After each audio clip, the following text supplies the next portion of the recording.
Il est 7h48, drôle d'époque avec vous, Françoise Degois. Bonjour Françoise. Bonjour mon cher Patrick. Alors on revient sur la transparence aujourd'hui, là, à propos de l'affaire Epstein, et vous dites...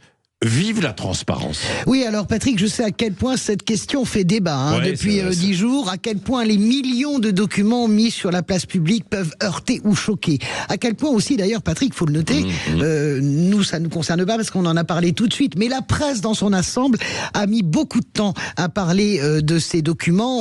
Alors certains disent qu'ils voulaient vérifier certaines choses parce qu'il y avait beaucoup de documents. Par peur de nourrir le complotisme. Oui. Ça, c'était la règle dans les rédactions. Mais en réalité, qu'est-ce qui nourrit le complotisme? Le fait de rendre public des millions de documents ou bien le fait d'avoir caché, protégé un système parallèle où tant et tant de personnages très importants, que ce soit des personnages économiques, politiques ou même artistiques, ont eu un tel sentiment d'impunité qu'ils ont fait à peu près n'importe quoi et qu'ils se sont mis en plus dans les mains d'un milliardaire dont on va peut-être découvrir, lorsque l'ensemble des documents sera épluché, qu'il a également mis son influence au service notamment de la Russie. Que vaut-il mieux?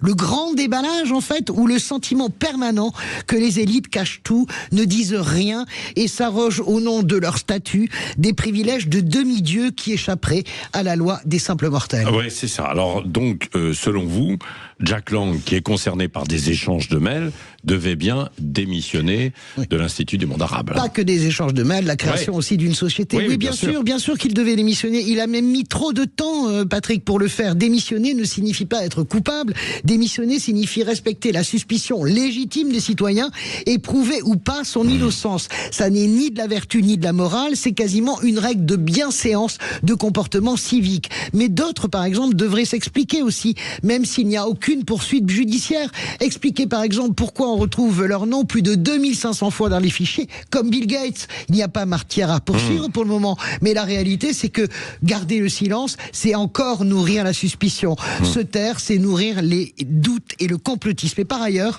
vous savez, je serai radical, je suis pour la transparence absolue. Et non pas ce qu'est en train de faire le département de la justice américaine. Vous savez ce qu'il fait? Il caviarde des photos sans raison.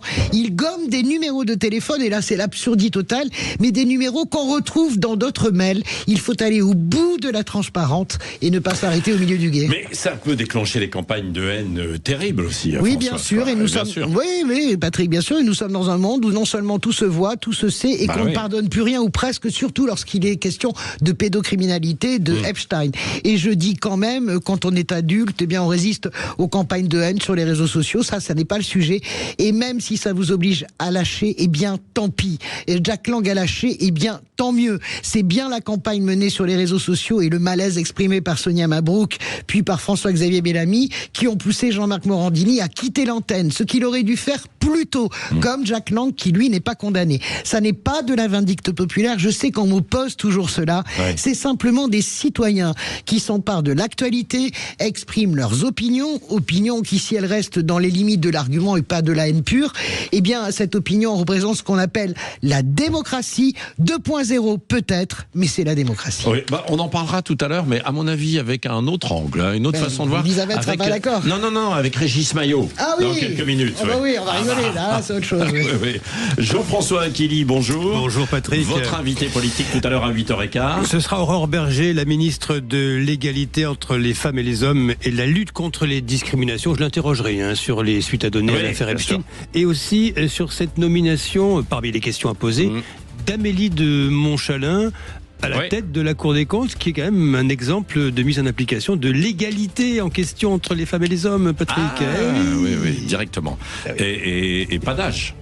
Et oui. Pas d'âge aussi, parce que les jeunes, 40 ans. Non, mais bien souvent, en fait. Là, le temps, qui est resté. Allez, 7h53, dans un instant, Régis Maillot.